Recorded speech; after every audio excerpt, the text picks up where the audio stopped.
Hey, welcome back to, well, I guess not welcome back. Welcome to my channel. Everything on my channel so far is just emulation content, because that's what I'm really passionate about, but I'm passionate about a lot of other things. So I thought I would give it a shot to, you know, talk about something else I like. So I've decided today I'm going to talk about the manga I just finished reading, which is, well, not manga, JoJo Part 7, Steel Ball Run. I just finished reading it probably a day or two ago, and I really liked it. And I've always wanted to try talking about my opinions on something. I was gonna do it with actually Wukong. It's an amazing game, but I chickened out on doing it because I just never done a review before. But I think JoJo Part 7 is the one I need to do first. So here I am. I'm gonna give a small review without spoilers, just talking about the things that I really enjoyed in the part, but not specific, so it doesn't ruin anything with the story. Um, Characters are cool. I'm not gonna talk about them. I'm sure you've heard of the main character Johnny Joestar and Guy Rizzapelli, but they're amazingly written characters. They're really cool, but I'm happy that there are other ways that characters fight in the show besides stands, which I really enjoyed. Stands are still a focus, but there are other ways that they fight against stand users, which I thought was really cool. And you haven't seen any part of JoJo yet. Well, not really, anyways. Part 6 had some with the ghost stuff from Emporia, but this was the first time it was like full-fledged, which I really enjoyed. The setting of the Steel Ball Run race was really cool. I really enjoyed the kind of storytelling you could get from a race that you don't really see in other, action scenes and things. Because when you have a race, you have a time limit for things. It was just very cool. I think people would like it. Same with the time period, the Wild West. There's not too many Wild West mangas out there.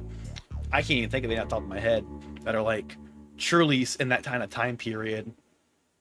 So, and then a simple reason, I think the manga is just beautiful. It's just amazing to look at. I read it and it was fully colored when I read it. So good. Every single panel was good, and the big scenes where they have for the big moments in the manga, it looks so good.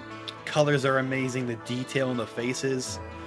Some people don't like the newer art style, especially when it's applied to older characters, but I think it's beautiful, and I really do think it shines in Part 7, and is well worth the read just because of that.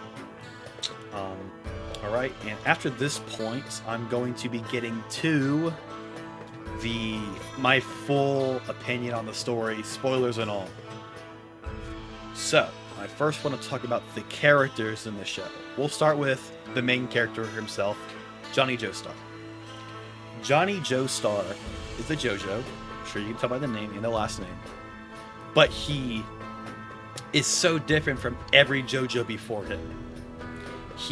The one he feels the most similar to is Giorno. He doesn't have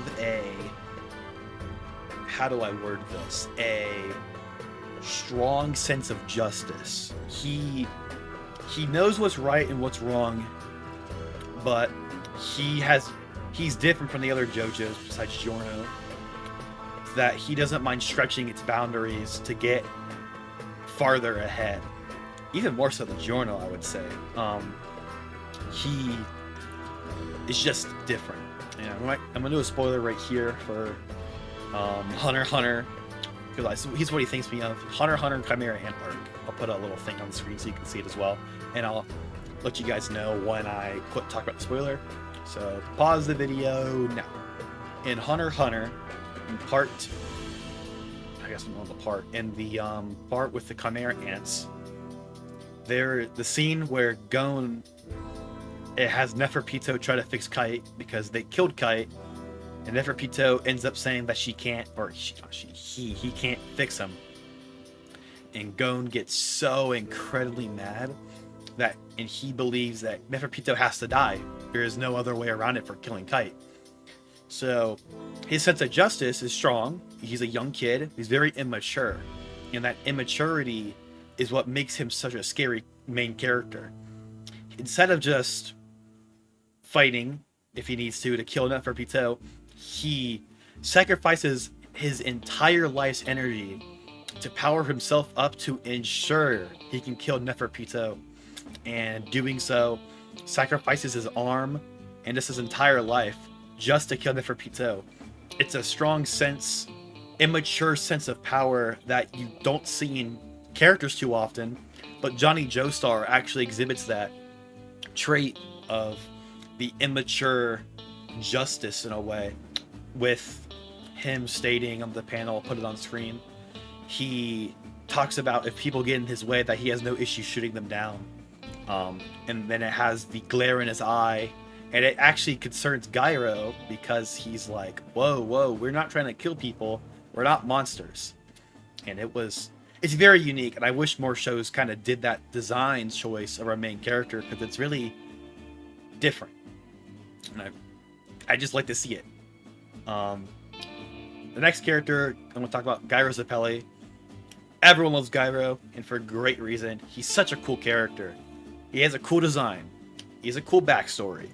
He has... his main ability isn't a stand. It's a skill.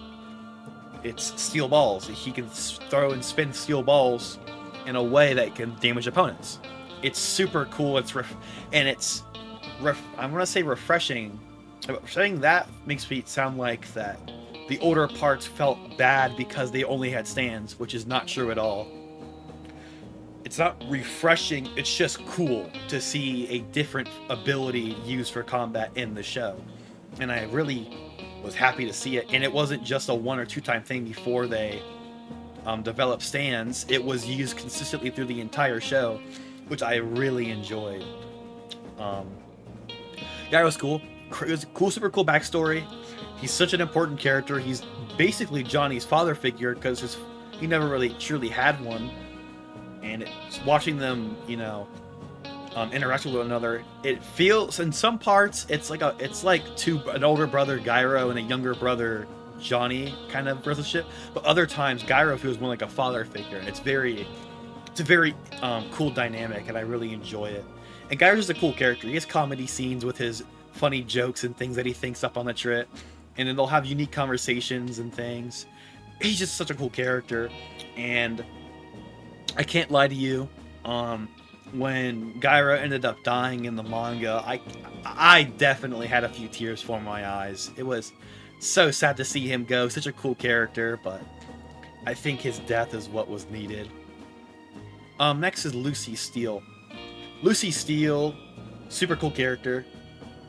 I think it's such cool to have a character like Lucy who she's like a 14-year-old girl, and no one really expects her to do anything crazy, so they're not thinking about her, but she's like an undercover spy, and she's going around to get the corpse pieces and to attack Funny Valentine and to try and kill him, steal his holy corpse piece. She's a very cool character. I really liked her a lot. And her at the ending where she gets turned into the corpse, it was really weird watching her be like, oh yeah, she's pregnant with the corpse's skull. That was really creepy. But after she transformed into the corpse, it was very cool.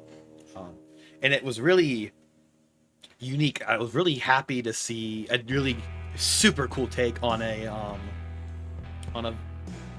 character. It was cool. Next is, I'm gonna talk about Diego Brando. He's the villain, he's the villain until Funny Valentine appears. He's cool because he's a rival to Johnny, like Dio is with Jonathan, but it's not anywhere nearly as complex. Of course, Johnny wishes he beat Diego in the original horse race, which is shown in the backstory, later on. But of course, Johnny still thinks about it, but it's not as big of a rivalry yet. The rivalry develops during the race, and Diego has his really cool ability with the scary monsters where he can keep turning into a dinosaur even though the stand user is dead. That was really cool. And he's just a nuisance the whole fight, but then towards the end he becomes a kind of helpful towards defeating Funny Valentine towards the end of the manga. It's really cool. And then, we have the Diego from the other dimension coming, but I don't really want to talk about him yet. I have some opinions on that version of Diego later on. And the last character I want to really dive into is Funny Valentine. Funny Valentine, the villain. Towards the beginning of the manga, he was alright. He didn't really do a lot, but towards the middle and the end, he got a lot better. I love his back tattoo, or his back torture marks with the flag. It's super cool. His stand super cool. What drives him to get the Holy Corpse pieces is very cool. I like the idea of him being so patriotic that he's willing to do all this stuff to better America. It's a cool idea for a character. I do think, though, that in terms of scope, I think he isn't as strong of a villain as I was kind of hoping he would be. He's still a great villain, but I don't know. I think that he could have been done a little better. Definitely cool, though. There's no bad JoJo villains, and he's far from a bad villain. He's super cool, but I feel like in some aspects he fell short. Like he didn't feel that overwhelmingly strong to beat him. All they had to do was get a clean shot on him, which, was hard, but if they got one clean shot on him, he would just be done. He didn't seem that hard to take down. Now, after he got Lucy as a holy corpse, yeah, he was a lot harder to take down. But even then, he's ending how he ends the fight is cool. But the decision he makes towards the end with Diego Brando, we'll talk about that later too. I'm just gonna mention real quick the other highlights for characters that I liked. Hot Pants was super cool. I liked her. I liked her in the show. I keep saying show, it's manga. I liked her in the manga a lot. Super cool character. Her stand was really cool and useful. I wish she survived though. But how it goes. Sandman or Soundman, super cool, and I'm kind of setting into being an antagonist, because I really wanted to see him win the race at the end and win the prize money or even steal the corpse parts from somebody else and sell them to Funny Valentine to get money to buy the land. That would have been cool, but Steven Steele, he's not as much of an interesting character in the show, but his backstory is interesting, and it really shows his connection to Lucy. I found it really interesting. Ringo Rodigan, he had such a simple stand, and the fight was really cool, but his message to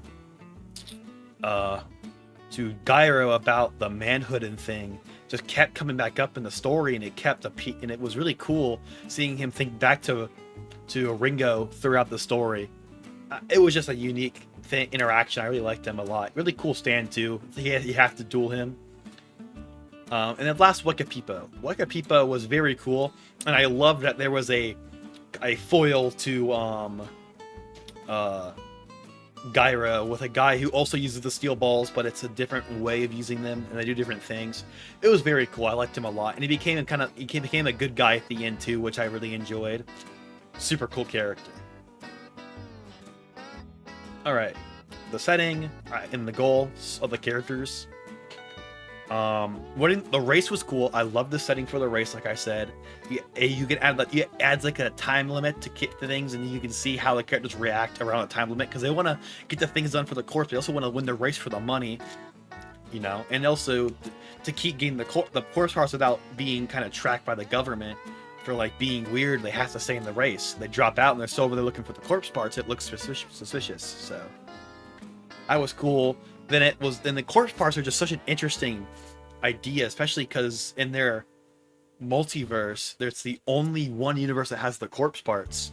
The other ones are all hunting for diamonds and gems, which I found very, very cool. A really cool detail. And it's just such a unique twist to have, like, yeah, you're searching for the corpse of Jesus Christ, and his body parts are being collected are what give them stands and abilities to fight amongst each other. It's just so cool. Funny Valentine being hunted down was cool, and I also love the setting of the Wild West. Like I said, there are not very many places, mangas or animes that I can't think of any set in the Wild West. It's such a cool area, and I wish there were more like it, because it's just, you could do so much with it, I feel like. But now the fights, man, the fights in this part were so cool. I love that they had fights that were everyone was a sand user except Wakapipo and Gyro. And it was cool seeing them fight sand users with their steel balls and still being able to pull off the wins. If you think back to part 1 and part 2 where they had Hamon, which was a unique skill like they had to be taught and learned, but after part 3 it was basically gutted and it was never used again. So I like the idea that in part 7 they're bringing back kind of unique abilities and they're maintaining a sort of status that they can still be used against skilled users of fights, even stand users. And it's just really unique, and it brought out a lot of cool fights in the show that you wouldn't expect to see you would never really see in other parts. The spin, such a cool thing to base it on.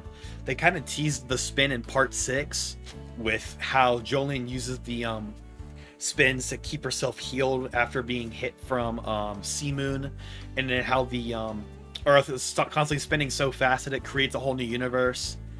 So it kind of referenced it. It was getting you ready for the spin to be the main part of part 7. But it's so cool that everything is based around it. All the fights are based around it. The entire reason that the main character's in the race is so he can learn the spin so he can try and walk again. The spin is how you fight with the steel balls, Gyro and Wakapipo. It's how you have to fight Funny Valentine. So you have to. It's just such a cool thing, and it's how they win fights. It's a kind of thing that can be applied to anything, and it's very cool to see it.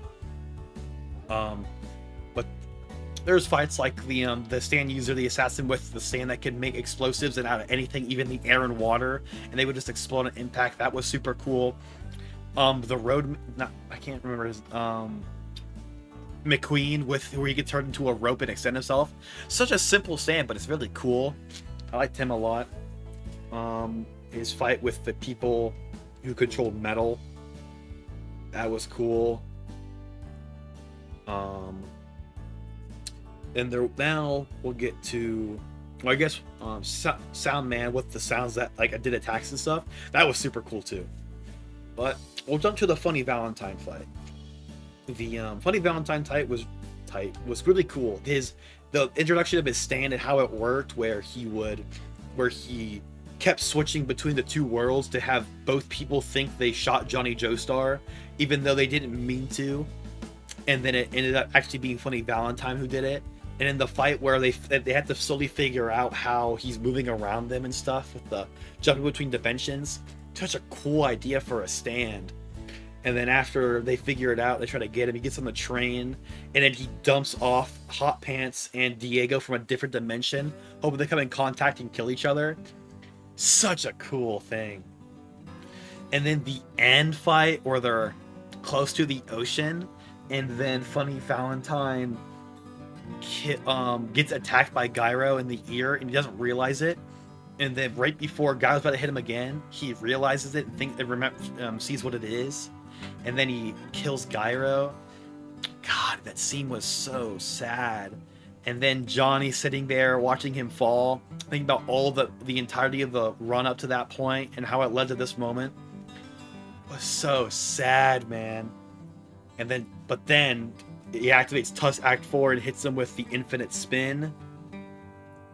Oh man. And then he just kept getting pushed back into the dirt no matter how many times the stand transferred over. It was such a cool fight. And then Funny Valentine pleading for his life, and you finally get more backstory to him after. It was really cool. And then he gets killed off because he's trying to still attack JoJo. I guess his name's still JoJo, but Johnny. Super cool ending. My only issue with the ending of part 7 is the fact that that Funny Valentine, before he decided he was going to die, pulled out a different Diego Brando and had him take the parts and run. And I really didn't like that, because after you fight Funny Valentine, the final boss, you get Tusk Act 4. Johnny finishes his lesson, his mentor dies, he has to finish the race, and then you think it's all gonna wrap up, and then here's an extra fight. I didn't like it. It kind of felt added on for no reason in a way. The fight was cool though, don't get me wrong, and I like seeing the world again because I haven't seen him since part 3. So love seeing the world. He's such a cool stand. So simple but so unique and cool. But he gets defeated by Tusk pretty easily. And then the corpse gets sealed away. And Johnny doesn't win the race, but then he takes Gyro's corpse on a boat to Italy to bury him in his homeland. And it was so sad. Ending was so good. Besides that thing with the extension of Diego, such a good ending. It was just so good. I felt like it was such a strong ending, and it made me. I was debating on just jumping right to part 8 the day I finished reading it, part 7. But I decided to wait because I wanted to talk about it on a call. Sorry. I want to talk about it on a review and give my opinions on it. And here I am. But I loved part 7. I think it was amazing. Now, I don't think it's the best JoJo part. I think part 7 is definitely in my top 3. But I can't... My top 3 right now, for number 1, it's part 6. Part 6 was just so good. When I first started part 6, I thought it was really bad. I didn't like it, and I quit watching it. And I came back after it was finished and watched it all. It was my favorite part. My favorite part. So good. My second favorite part's part 4. I think the mystery telling to that was a lot better done than parts. It was just really well done, and better than most parts in JoJo. And then I would put part 7 after part 4. It's still really high up there, and I like the other JoJo parts a lot too, but part 7 isn't the best. I hear it's the best, and I think maybe going and hearing that kind of affected my score, maybe, but I love part 7, but it's just not the best. It is close though. Top 3 out of 7 so far. So it's definitely cut above the rest. So I really enjoyed part 7, and I really do want to hear your guys' opinions on it. If you guys think I'm wrong at all, probably am a lot of parts to you guys, but if you guys think I'm right on anything, let me know in the comments. I want to see what your guys' opinions are. And I like to talk to you guys about it because I'm really a big JoJo fan, and talking to people about what a show I really like and has brought me a lot of happiness and joy would just be super cool. I might do a review of part 8 after I read it, because I'm not going to read it soon, but I'm also finishing up Orb. That's super good too, so maybe I'll do a review on that. I don't know. I'm in a review kind of mood right now, as you can tell. But hope you guys enjoyed, and remember, definitely, if you skip to the end of the part or whatever, read part 7. Read part 7, and that's it. That's the end of my message. Bye. Thanks for watching.